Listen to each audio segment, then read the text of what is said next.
How did we do it? Well, you see, in my mind, the answer is very simple. We did what we had to do. We did our best. We chose to grow through that experience. We kept our sense of humor, and we kept the faith. Faith in ourselves, faith in each other, faith in this country, faith in God. And you see, I see those things as directly translatable into your lives. I mean, after all, how are you going to deal with the problems you're going to face?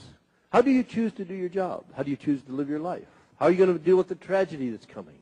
How are you going to exercise the influence that you have? How are you going to do what you have to do your best? You growing through all this?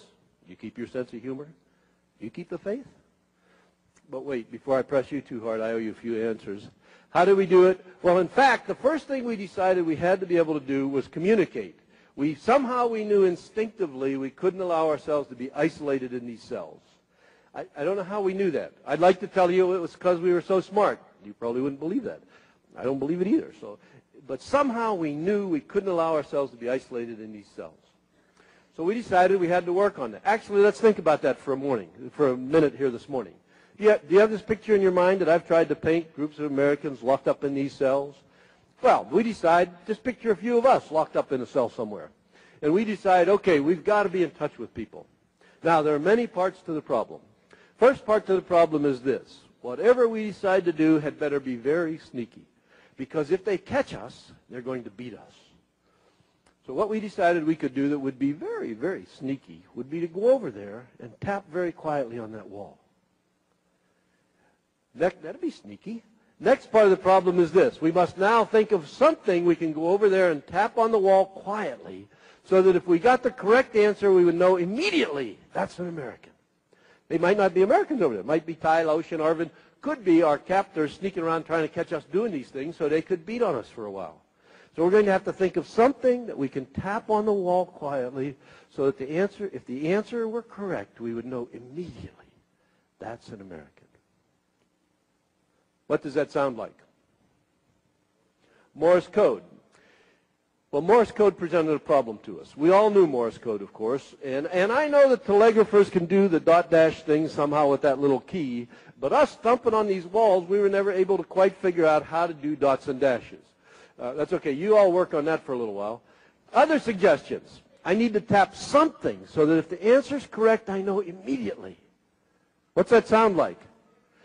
Shaving a haircut. It sounds like dot, dot, dot, dot. I can tell you this, if there's an American within 100 miles, they go dot, dot. I don't know why that is. I used to think it was because of Burma shave. Then I found out there people don't know what Burma shave is anymore. I now believe it's because we have, all of us, wasted hours of our lives in front of that tube watching those cartoons. And they always end with dot, dot, dot, dot, dot, dot. You see, it's automatic.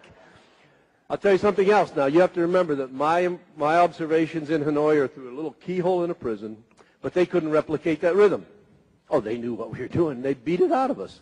But when they'd come around and try to tap us up on the wall, it never sounded like dot, dot, dot, dot when they did it. It'd be different. It'd sound like dot, dot, dot, dot.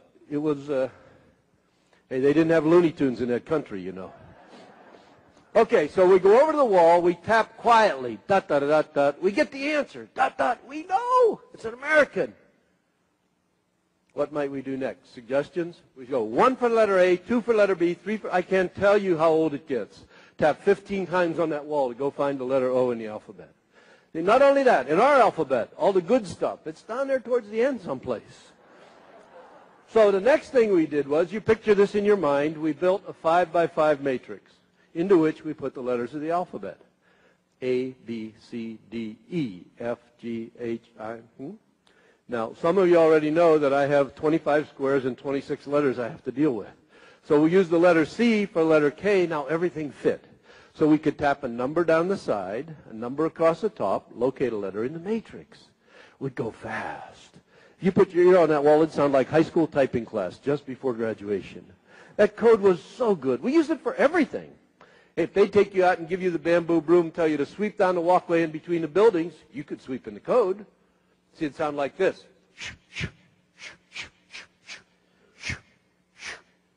It was like being on the radio. You could do whatever you want. You could tell jokes. The whole world was out there waiting to hear from you. And then if they took us out and did not give us the bamboo broom, we did it with body noises. Not the kind of body noises some of you are thinking about, but rather it sounds like, and we'd cough and hack and sputter and spit. You get in the punchline to your joke, the whole world was out there waiting to hear from you. How do we do it? The first thing we did was always work out this whole communications process. Always, always, always. And I want to tell you this morning that I think the analogy between this story that I want to tell you and your work in your lives is very good. This is very good. See, here we are. We're locked up in these cells. They want us to be cut off, isolated, out of touch with each other. Here you are in your, we won't call them cells. We might call them cells. Places where you live and work. Now, there is no plan to cut you off, isolate you, get you out of touch. But I know when I start asking the question this way, hey, how easy is it for you to start to feel like somehow you're getting disconnected? Somehow you're getting disconnected from the people that work for you, the people you work for. How easy is it for you to start to feel like you're isolated? Hey, in a company this big, all over, how easy is it for you to feel like you're hunkered down in Westwood and getting completely detached from the whole company? Or I get real personal too, see. We go right home. I can start asking you about how easy is it for us to lose that kind of connection with our spouses, with our children. How easy is it for us to get isolated and out of touch with each other? It is so easy. Why should we be concerned about that where we were? Well, for starters, if we're going to do anything on a scale larger than a few people locked up in one of these cells, we've got to be able to communicate with each other. If we're going to get organized, figure out what's going on here, who's in charge, do we have some sort of purpose, what constitutes ethical conduct for us, how do we support each other, how do we take care of each other, anything on a scale larger than a few people locked up in a cell, we've got to be able to communicate. The rest of his story is equally compelling and helps us realize how much control we really have over our lives. Tomorrow, we'll discuss how to create your dream life, and it might not be the image you've always had in your head. We'll see you tomorrow.